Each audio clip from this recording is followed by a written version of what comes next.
আসসালামু আলাইকুম। আশা করি সবাই ভালো আছেন। একটি মাত্র আবেদন করে আপনার জেএসসি, এসএসসি, এইচএসসি সার্টিফিকেটটি কিভাবে আপনার পিতামাতার নাম সংশোধন করতে পারেন, আজকের ভিডিওতে আমরা সেই প্রসেসটি দেখব। চলুন ভিডিওটি শুরু করি। শুরুতে যে কোনো একটি এক্সামের তথ্য দিয়ে আমরা প্রবেশ করব।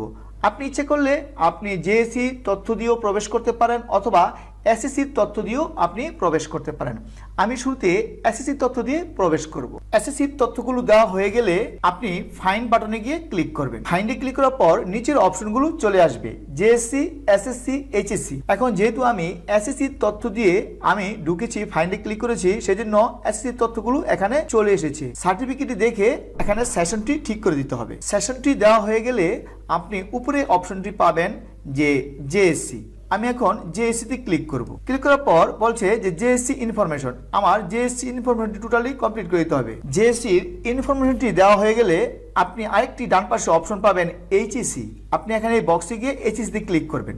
ক্লিক করার পর আপনার এইচএসসির ইনফরমেশনগুলো আপনাকে এখানে ফিল আপ করে দিতে হবে। জেএসসি, এসএসসি, এইচএসসি তথ্যগুলো দেওয়া হয়ে গেলে আমরা নিচে চলে যাব। আমার সার্টিফিকেটের যে তথ্যগুলো ছিল সেম তথ্যগুলো এখানে চলে এসেছে। এখন যেহেতু আমি আমার পিতা এবং মাতার নাম সংশোধন করতে চাচ্ছি, সেজন্য আমি নিচে চলে যাব। What is required to correct. আপনি কি সংশোধন করতে চাচ্ছেন, নিজের নাম, পিতার নাম, মাতার নাম, না ডেট অফ বার্থ? যেহেতু আমি পিতা ও মাতার নাম সংশোধন করব, প্রথমে আমি ফাদার্স বক্সটিতে গিয়ে ক্লিক করব। ক্লিক করার পর এই ফাদার নিচে গিয়ে দেখবেন ফাদারের পাশে একটি আপনাকে টাইপ করার জন্য পারমিশন দিয়েছে। আপনার জন্ম নিবন্ধনে যেভাবে আপনার পিতার নামটি রয়েছে সেই নামটি এখানে আপনাকে টাইপ করে দিতে হবে। পিতার নামটি সঠিক দেওয়া হয়ে গেলে তারপর যেহেতু মাতার নাম সংশোধন করতে চাচ্ছি, সেজন্য মাতার নামে বক্সে গিয়ে ক্লিক করব। ক্লিক করার পর আবার এই মাতার নামে একটি বক্স পাবো। এখানে বক্সে আমি সঠিক নামটি টাইপ করে দেব। বক্সে মাতার সঠিক নামটি টাইপ করে দেওয়া হয়ে গেলে আমার ডান পাশে অপশন পাবো। ডান পাশে গিয়ে দেখতে পাবো যে আমার কি তথ্য সংযুক্তি করা লাগবে। এখানে প্রথমে বলা আছে জন্ম সনদ আবশ্যক। অবশ্যই আপনাকে এখানে আপনার জন্ম সনদটি আপলোড করতে হবে। আপলোড করার জন্য অ্যাটাচে গিয়ে আপনি ক্লিক করবেন। নিচে গিয়ে দেখবো একটি অপশন রয়েছে প্রাথমিক সমাপনী সনদ আবশ্যক। আপনার পিতা মাতার নাম সার্টিফিকেট থেকে সংশোধন করার জন্য অবশ্যই আপনার প্রাথমিক সনদটি আপলোড করতে হবে। একটি বলা ছিল যে কোন ডকুমেন্ট না দিলে সংশোধন হবে না। আপনি যদি প্রাথমিক সমাপনী সনদটি আপনি এখানে আপলোড না করেন, নিশ্চিত ধরে রাখেন আপনার সার্টিফিকেটে পিতামাতার নাম সংশোধন হওয়ার সম্ভাবনা নাই। এজন্য অবশ্যই পিতামাতার নাম সংশোধন করার ক্ষেত্রে আপনি যদি পিএসসি দিয়ে থাকেন, অবশ্যই আপনার পিএসসি সনদটি এখানে আপলোড করতে হবে। পিএসসি সনদটি আপলোড হয়ে গেলে ডান পাশে একটি অপশন পাবেন পিতার জাতীয় পরিচয়পত্র আবশ্যক। পিতার জাতীয় পরিচয়পত্রটি অ্যাটাচ করার পর পিতার যে কোনো পরীক্ষা পাশের সনদ থাকলে অবশ্যই এখানে দিবেন, যদি না থাকে কোনো সমস্যা নেই। এরপর মাতার জাতীয় পরিচয়পত্র অবশ্যই আপনাকে এখানে অ্যাটাচ করতে হবে। তারপর মাতার যদি কোনো পরীক্ষা পাশের সনদ থাকে তাহলে আপনাকে অবশ্যই এখানে আপলোড করে দিতে হবে। অন্যান্য যদি থাকে তাহলে আপনি দিবেন, না দিলে কোনো সমস্যা নেই। দেখে নিলাম আমার সার্টিফিকেটে পিতা এবং মাতার নাম সংশোধনের জন্য কোন কোন ডকুমেন্টসগুলো প্রয়োজন হয়, কোন ডকুমেন্টসটি না দিলে সার্টিফিকেট সংশোধন হবে না। নিচে যাব, নিচে গিয়ে দেখবো যে এখানে অ্যাপ্লিকেশন প্যারেন্টস মোবাইল। এর মানে এখানে আপনাকে অ্যাপ্লিকেন্ট অথবা আপনার পিতামাতার মোবাইল নাম্বারটি টাইপ করে দিতে হবে। মোবাইল নাম্বারটি দেওয়া হয়ে গেলে নিচে একটি অপশন পাবেন অ্যাপ্লিকেশন ফি। অনেকে আমাকে প্রশ্ন করেন, ভাইয়া আমরা যখন আবেদন করি তখন কত টাকা খরচ হবে? আমি বলবো আবেদন করার জন্য আপনার অ্যামাউন্টটি নির্ভর করে আপনার অ্যাপ্লিকেশনের উপর, আপনি কি সংশোধন করতে চাচ্ছেন। আপনি তথ্য দিয়েছেন জেএসসি, এসএসসি, এইচএসসি। আপনি যদি জেএসসি সার্টিফিকেট সংশোধন করেন সেক্ষেত্রে আপনাকে 500 টাকা খরচ হবে। আপনি যদি জেএসসি, এসএসসি, এইচএসসি তিনটা সার্টিফিকেট আপনি সংশোধন করতে চান পিতামাতার নাম, সেক্ষেত্রে আপনাকে 1500 টাকা খরচ করতে হবে। যেহেতু আমি জেএসসি, এসএসসি, এইচএসসি সার্টিফিকেট তিনটার নাম, পিতার নাম, মাতার নাম সংশোধন করব, সেই জন্য আমার অ্যামাউন্ট 1500 টাকা চলে এসেছে। তারপর অ্যাপ্লিকেশন রিসেন্ট ফটো, আপনার বর্তমানে একটি ছবি দিতে হবে।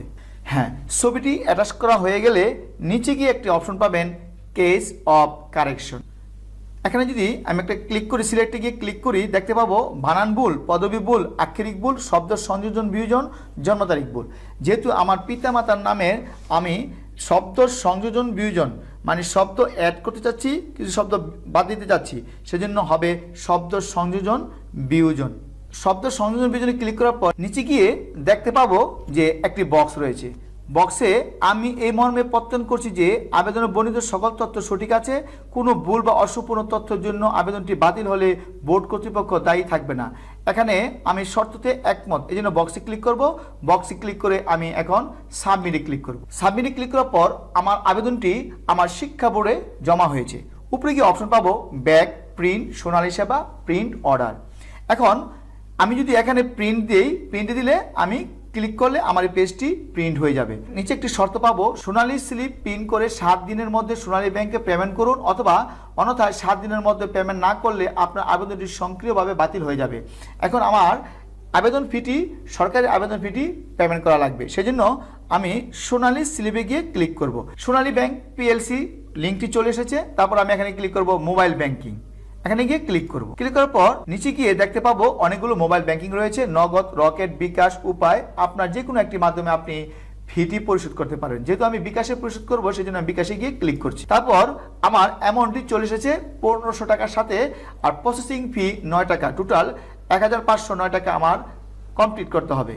সেজন্য আমি কনফার্মে গিয়ে ক্লিক। তারপর যে নম্বরটি দিয়ে আমি পেমেন্ট করতে চাচ্ছি সেই নম্বরটি এখানে টাইপ করে দিব। ইচ্ছা করলে আপনার নাম্বারটি দিতে পারেন, অথবা অন্য একটি বিকাশ অ্যাকাউন্ট নাম্বারও আপনি এখানে ব্যবহার করতে পারেন। বিকাশ নাম্বারটি দেওয়া হয়ে গেলে এখানে গিয়ে অপশন পাবেন কনফার্ম, কনফার্মে গিয়ে ক্লিক করবেন। তারপর আপনার মোবাইলে একটি ভেরিফিকেশন কোড চলে যাবে। ভেরিফিকেশন কোডটি দেওয়া হয়ে গেলে কনফার্মে ক্লিক করবেন। তারপর আপনার বিকাশের পিন নাম্বারটি এখানে টাইপ করে দিতে হবে। বিকাশের পিন নাম্বারটি টাইপ করে দেওয়া হয়ে গেলে কনফার্মে গিয়ে ক্লিক করবেন। হ্যাঁ, পেমেন্ট সাকসেসফুল একটি মেসেজ চলে এসেছে যে আমার সার্টিফিকেট সংশোধনের জন্য ফিটি তা সাকসেসফুলভাবে পরিশোধ হয়েছে। পেমেন্ট করার পর আমি দেখতে পাবো যে উপরে যে অপশন ছিল ব্যাক, প্রিন্ট, সোনালী সেবা, প্রিন্ট অর্ডার, এখানে সোনালী সেবা অপশনটি চলে গিয়েছে এবং নিচে গিয়ে দেখতে পাবো যে স্ট্যাটাসটি পেড এসেছে। আমি যখন সার্টিফিকেট সংশোধনের আবেদন করেছিলাম তখন আমার একটি মোবাইলে মেসেজ চলে এসেছিল, your name and age correction application ID and password. যখন আমি আমার সার্টিফিকেট সংশোধনের ফিটি পরিশোধ করব তখন আমার এরকম পেজটি চলে আসবে।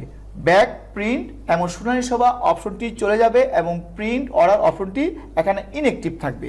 আর নিচে গিয়ে দেখবো যে আমার আবেদনের ফিটি পেড হয়েছে, স্ট্যাটাস পেড। তারপর নিচে গিয়ে একটি অপশন দেখতে পাবো যে লাস্ট আপডেট প্রক্রিয়াধীন, এর মানে আমার সংশোধন ফিটি পরিশোধ হয়েছে এবং আমার ফাইলটি প্রক্রিয়াধীন রয়েছে।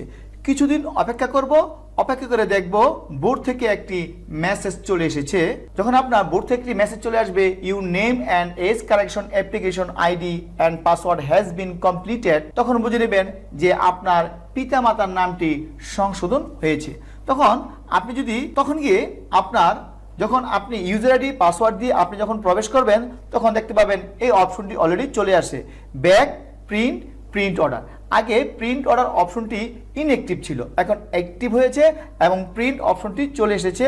আগে এই অপশনটি প্রিন্ট অর্ডার অপশনটি ইনঅ্যাক্টিভ ছিল, এখন অ্যাক্টিভ হয়েছে। আমি যেখানে কি ক্লিক করি দেখতে পাবো যে আমার বোর্ড থেকে একটি আমার সংশোধনের জন্য একটি চিঠি ইস্যু হয়েছে। তারপর নিচে দেখতে পাবো যে আমি জেএসসি, এসএসসি, এইচএসসির জন্য যে আমি পিতামাতার সংশোধনের জন্য আবেদন করেছিলাম সেম তথ্যগুলো চলে এসেছে।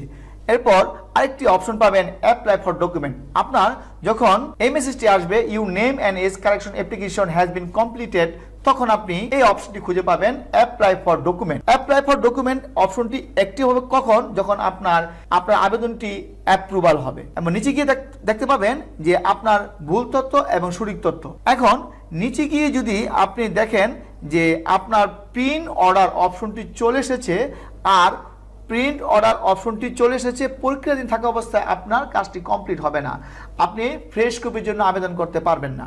অ্যাপ্লাই ফর ডকুমেন্টে গিয়ে আবেদন করেন, তখন আপনি আপনার যে বোর্ড থেকে যে একটা আপনাকে মেসেজ দেওয়া হয়েছিল সেই মেসেজে আপনাকে অবশ্যই একটি আইডি দেওয়া হয়েছে। বোর্ড থেকে যে আপনাকে একটি মেসেজ দেওয়া হয়েছিল, your name and age correction has been completed, সেখানে একটি আপনাকে আইডি এবং পাসওয়ার্ড দেওয়া হয়েছিল, সেই আইডি পাসওয়ার্ড দিয়ে আপনি প্রবেশ করবেন। সেই আইডি এবং পাসওয়ার্ড দিয়ে আপনি প্রবেশ করে আপনি মূল সনদ ফ্রেশ কপির জন্য আপনি আবেদন করবেন এবং আপনার যখন মূল সনদ ফ্রেশ কপির জন্য আবেদন করবেন তখন আপনার একটি মেসেজ চলে আসবে। আপনি যখন মূল সনদ ফ্রেশ কপির জন্য আবেদন করবেন তখন আপনার আবেদনটি কাজ কমপ্লিট হয়ে গেলে আপনাকে বোর্ড থেকে একটি মেসেজ দেওয়া হবে, your document application ID is ready, please return your original document and collect your document. আপনার বোর্ডে সার্টিফিকেট সংশোধনের আবেদনটি অবশ্যই আপনি আপনার প্রতিষ্ঠান থেকে, যে প্রতিষ্ঠান থেকে আপনি এসএসসি কমপ্লিট করেছেন সেই প্রতিষ্ঠানের মাধ্যমে আপনাকে আবেদন করতে হবে। সার্টিফিকেট সংশোধন আবেদনটি প্রথম অবস্থায় আপনার বিদ্যালয় থেকে আবেদন করতে হবে এবং যখন আবেদনটি কমপ্লিট হয়ে যাবে, অ্যাপ্রুভাল হবে, তখন আপনি নিজে নিজেই ফ্রেশ কপির জন্য আবেদন করতে পারবেন। যেহেতু আমি একটি স্কুলে আইটি টিচার, সেজন্য আমি আপনাকে দেখানোর চেষ্টা করেছি কিভাবে কোন ডকুমেন্টস দিয়ে আপনার সার্টিফিকেটটি সংশোধন করতে পারবেন। ভিউয়ার্স, ভিডিওটি যদি ভালো লেগে থাকে তাহলে অবশ্যই একটি লাইক দিবেন এবং চ্যানেলের পাশে থাকার জন্য চ্যানেলটিকে সাবস্ক্রাইব করে রাখবেন। সবাই ভালো থাকুন, সুস্থ থাকুন, আল্লাহ হাফেজ।